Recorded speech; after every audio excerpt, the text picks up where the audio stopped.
Jeez, man. If it was possible to get worse for Dallas, this is it. Kyrie tore his ACL, and you could see it until the very end there. After he slid off the floor, I mean, you could see it in his face. Like, he knew that this was more than just a regular sort of lower body something. And he made the free throws. He could barely move the whole time, but he was going to make those free throws. Before anything, best wishes to Kyrie. The Kyrie Dallas era has been really good so far. It's been great to see him happy. It was great to see him on another deep playoff run. And after the Luka trade, he was doing as much as he could to keep this thing afloat.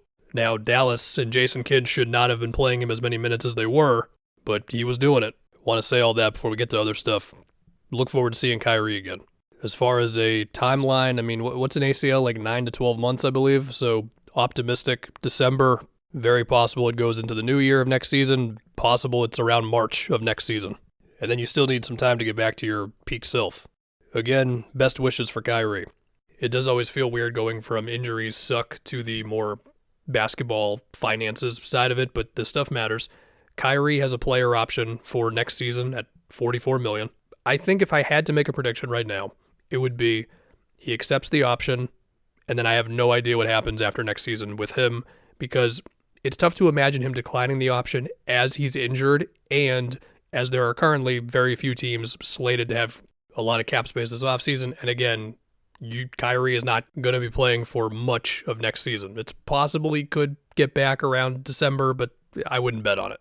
And then again, as far as after next season, I have no idea. Could always be wrong about what he does with the option and possible extension stuff, whatever. There's a few different possibilities there.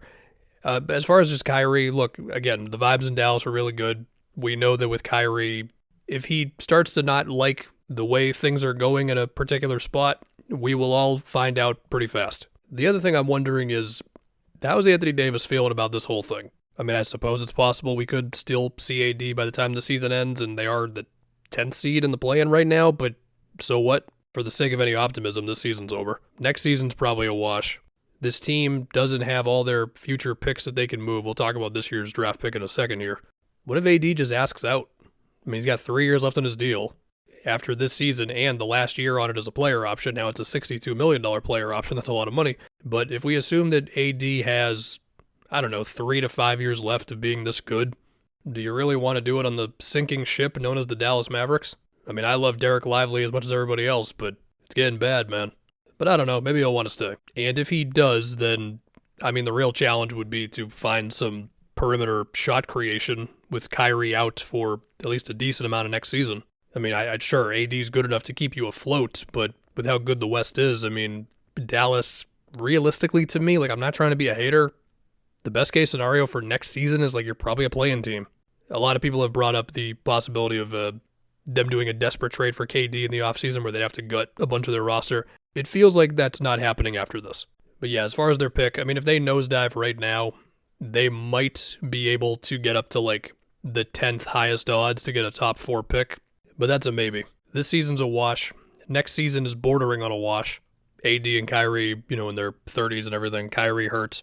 AD hurt. The relationship between the fan base and this team potentially, if not permanently severed, then severed for a long time. The Luka trade was insane enough. Probably going to go down as the worst deal of all time. And then on top of that, you crap on the guy with so many quotes and you're kicking people out of the arenas and stuff. There's conspiracy theories out there about Nico and this front office. When is the next time that the Dallas Mavericks are going to be relevant, exciting, whatever? I truly do not know. Dallas fans, I am sorry. Again, the absolute best case scenario is, let's say you end up with the 10th pick. The guy you get can help you out right now. Let's say Kyrie comes back in December and looks like himself in January.